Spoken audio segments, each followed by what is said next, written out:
Puede hasta proponerte lecturas, experiencias, sugerencias, pero lo único que puede aprender es uno mismo, porque es la única propiedad del aprender a aprender es uno mismo. Bien, estas son las tres condiciones que necesitamos.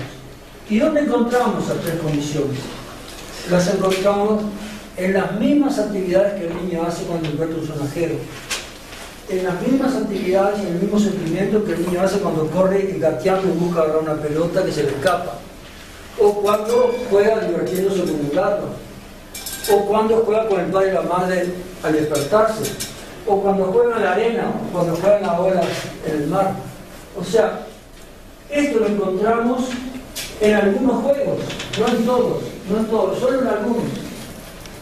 En aquellos que tienen de una manera u otra la relación de unos con otros y que puedan ser de imaginación e integración grupal.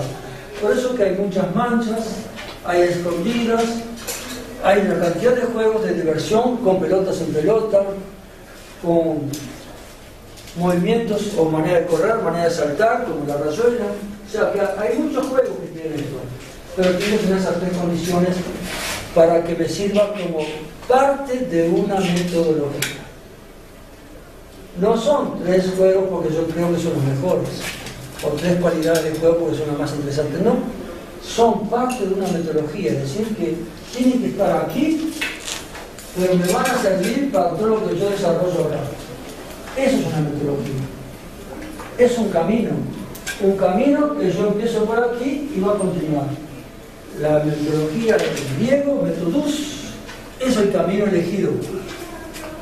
Nosotros estamos poco acostumbrados porque metodología es una materia que tiene primeras horas, está junto a planificación, y método se aprende sobre todo cuando estás en ciencia a investigar, que ahí la metodología es la ciencia de investigación, pero en los aprendizajes también hay metodología, en todos los procesos, en el crecimiento de la persona hay metodología, en aprender a correr, en aprender a saltar. O sea que metodología es el camino de aprendizaje, el camino de aprendizaje.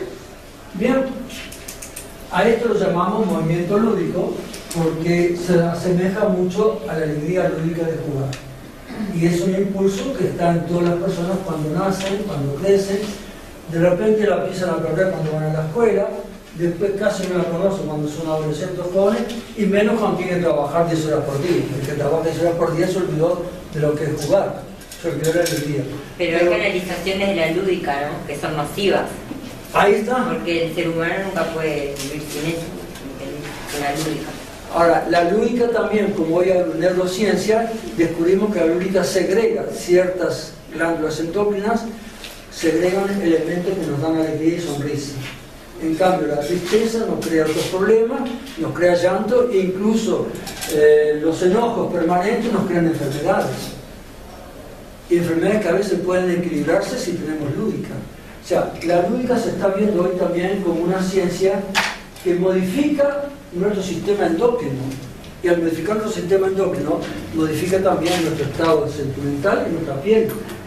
Eso con la neurofisiología, la neurobiología se está estudiando muchísimo. Las células espejos y una cantidad de elementos que provocan la alegría y la trascendencia que tiene la alegría en nosotros.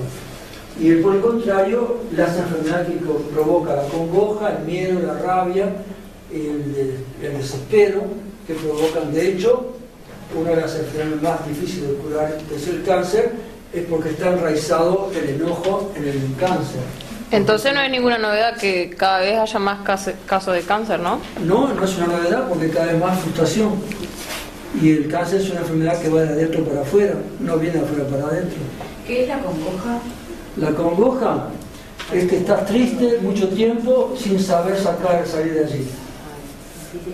Depresión. Depresión. Puede llegar a la depresión. La congoja y estar congojado es antes de estar en la depresión. Si estás muy prolongada la congoja, puedes caer en la depresión, sobre todo porque percibís que no salís del asunto. Bien, y puede ser por un algo particular o ser una cosa.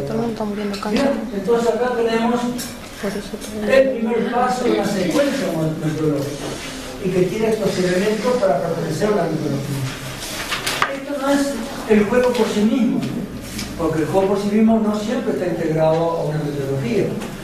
aunque podemos jugar con todo esto a un juego por sí mismo, pero en algún momento se transforma porque viene otra parte después. O sea que los juegos no hay que clasificarlos como lúdicos. Algunos pertenecen a la lúdica y otros pertenecen a una convención social. Y otros corresponden no a una convención social de juegos, sino a una convención social del deporte. Son distintas formas de organizarlos. Ahora, hay muchos juegos que entran en esta categoría porque pertenecen a lo que sería el impulso lúdico positivo. Bien, y estamos en plena presencia de las personas. El segundo elemento del camino metodológico está representado por un desafío creativo, una dinámica de interacción y una verificación de objetos. De nuevo viene que somos un grupo, que existimos con integración grupal. La interacción define nuestras relaciones en el aprendizaje. La interacción fue muy trabajada, muy definida casi por Vygotsky, y hace de esto en 1939 que murió, o sea que hace muchísimo, casi medio siglo más, ¿sí? 3/4. Bien, pero está siendo todavía poco usada. Saben que en algún momento había 3 grandes investigadores, como Piaget, Vygotsky y Chomsky. Y Vygotsky lo que aportó a la pedagogía fue que la interacción proximal permite los mayores aprendizajes. Porque lo que tiene uno, más lo que tiene el otro, más lo que tiene el otro, lo que hace una diferencia con lo que tiene el otro, facilita que en el conjunto se ve la globalidad y se reconoce el objeto. Por tanto, la dinámica interactiva, que no es lo mismo que la dinámica grupal. La dinámica interactiva es porque creas una actividad que la acción de uno se multiplica por la del otro y viceversa, y vamos aprendiendo uno con otro. Por tanto, los diferentes niveles de aprendizaje son interesantes. La heterogeneidad es interesante. La escuela nuestra está organizada sobre el sistema de la homogeneidad. Sin embargo, el aprendizaje que vamos a desarrollar está organizado sobre la heterogeneidad. La heterogeneidad es la diversidad. Cuando lo que prima es el docente que habla, lo que se busca es que todas las orejas se entiendan de la misma manera. Por tanto, se busca la homogeneidad de entendimiento. Cuando estamos trabajando sobre el aprendizaje, lo que interesa es que la diversidad de uno multiplique el aprendizaje del otro. Por tanto, no es la homogeneidad lo que buscamos, sino que la heterogeneidad. Por eso que los aprendizajes con niños heterogéneos marchan muy bien con esta propuesta. Y el adulto heterogéneo también. Pero eso va junto a la filosofía de la aceptación de la diversidad. ¿Cuál es la aceptación de la diversidad? Es que de una manera u otra todos somos seres humanos. Va contra la exclusión. Pero la diversidad costó 2 siglos de discutirla. De la diversidad ya habló hasta Descartes, sin embargo estamos sentados solamente ahora con metodología.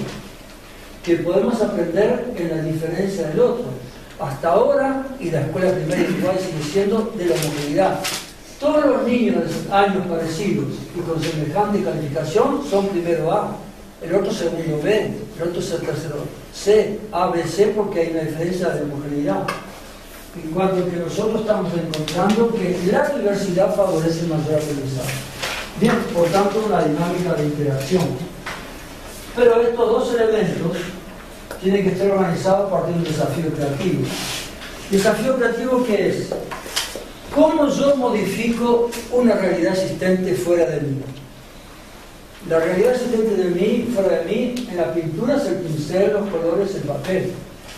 En la música es el instrumento, el sonido y cómo yo muevo las partes del instrumento.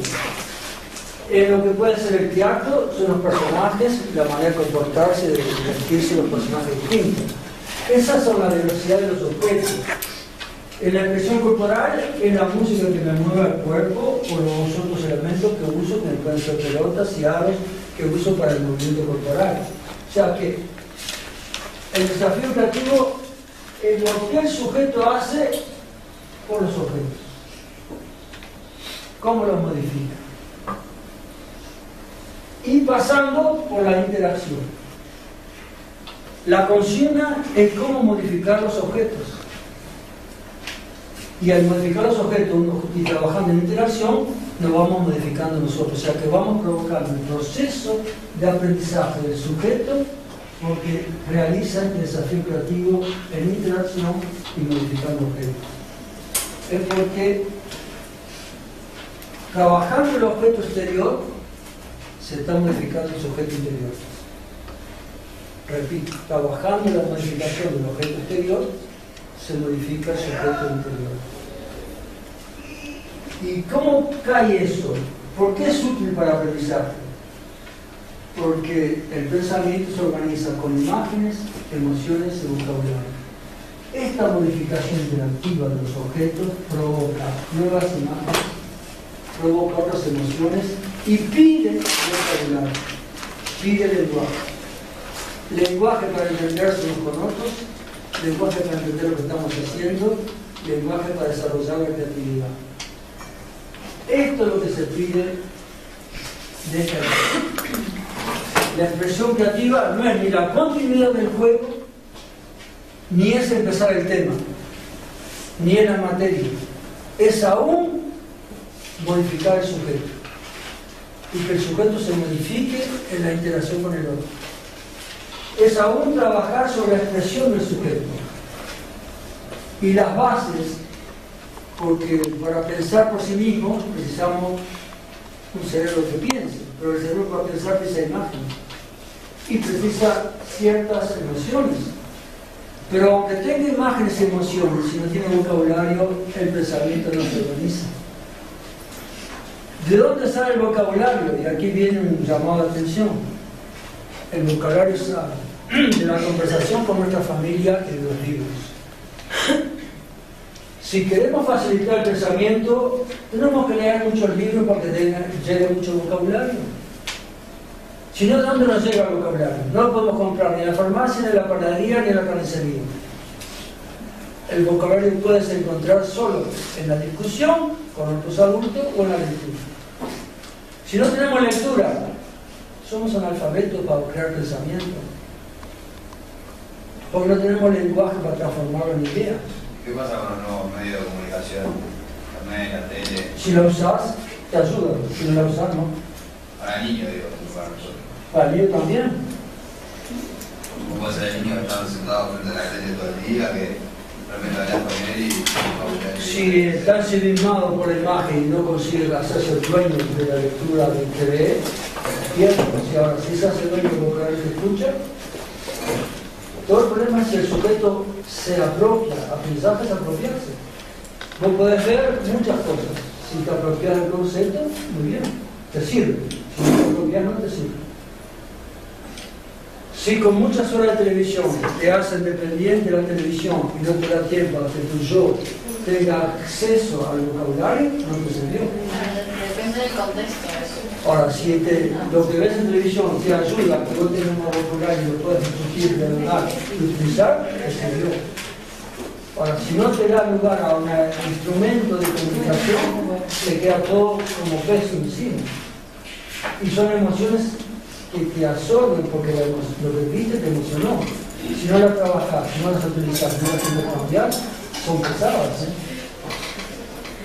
O sea que, ahora, viste que a veces la televisión te dice puede haber escenas difíciles, conviene que los menores de tantos años estén acompañados de adultos. Porque supone que pueden conversar en algún momento. Porque si está acompañado de adultos y no están conversando, no hubo cuidado. Porque si son muchas emociones y no tenés como ir y venir, se quedan como peso.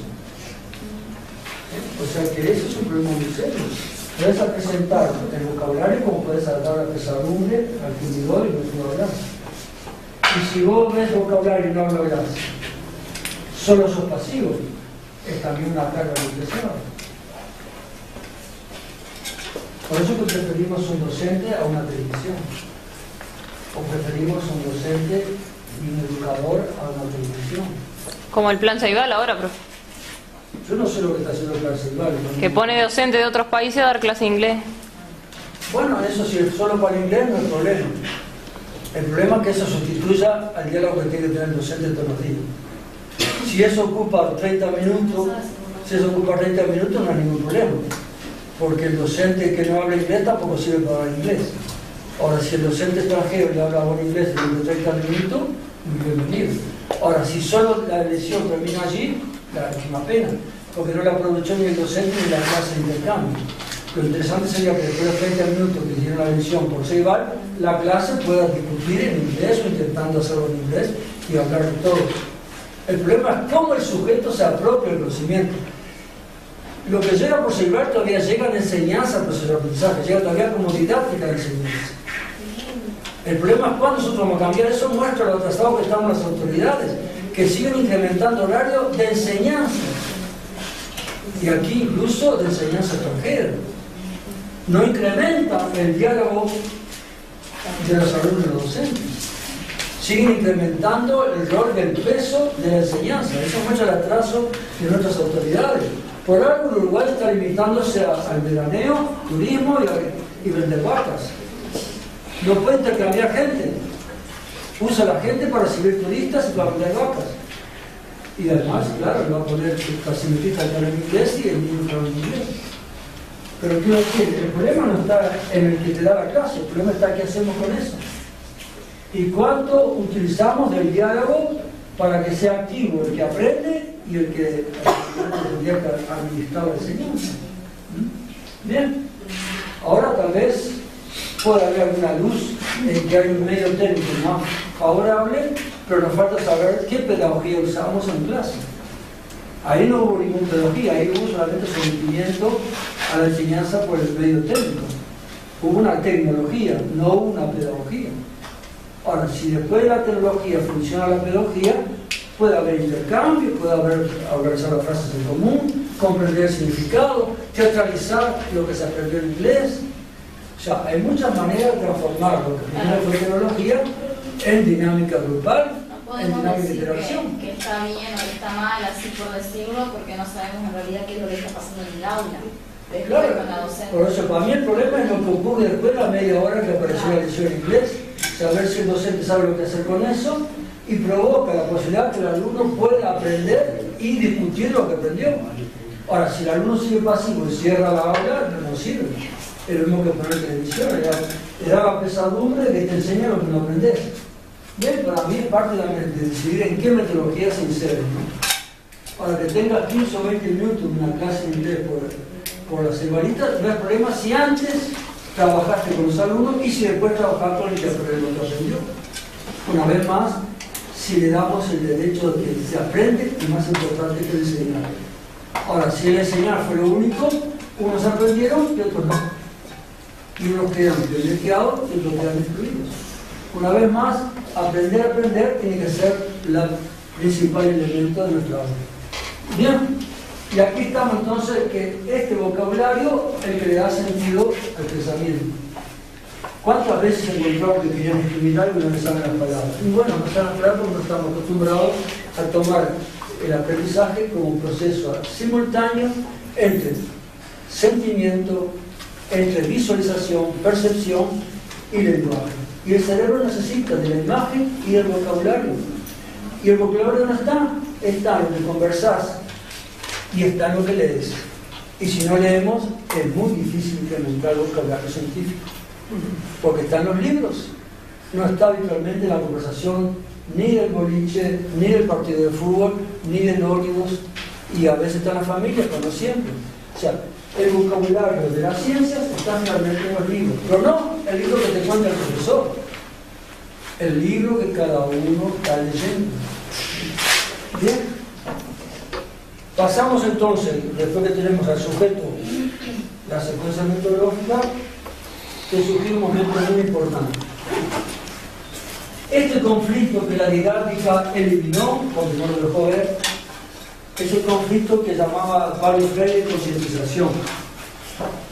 De lo que haces en la actividad creativa, o de lo que vivís en la interacción, o del vocabulario que te falta, surge la necesidad de aprender algo más.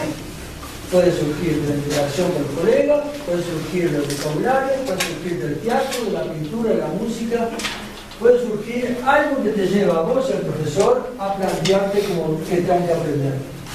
Y ahí precisa que cada uno sea consciente de su acción.